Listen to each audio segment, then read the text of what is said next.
Aceasta este rețeta de supă cremă de ciuperci pe care o cauți. Începem prin a spăla și a curăța ciupercile. Apoi, opțional, rugăm niște pitici să ne curețe niște usturoi, urmând ca apoi să tăiem ciupercile în forma dorită. Foarte important, nu tăiați moțul cepei, acolo se află cea mai multă cantitate de substanță de ceapă care vă va face să plângeți. Puneți ulei de măsline într-o oală atât cât vă dorește inima, apoi curățăm niște usturoi. Așa curăț eu usturoiul. Da, știu, mă pricep. Presăm usturoiul ca să eliberăm puțin mai mult gust, îl punem la călit împreună cu ceapa, apoi curățăm blatul pentru că vorbim despre eficiență. Punem la călit ciupercile împreună cu condimentele de pe ecran, puțin unt, puțină făină și un pahar jumătate de apă. Nu ne putem apuca de pâine până nu hrănim piticii.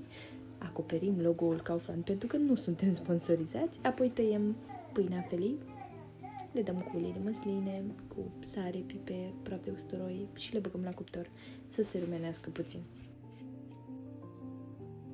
Între timp s-au făcut ciupercile, jumătate din compoziție o trecem prin blender, o punem înapoi pe foc, niște smântână de gătit, apoi urmează plating-ul. Eu am vrut să merg un pas mai departe și să pun chestii pe deasupra, voi puteți să săriți pasul acesta. Poftă bună!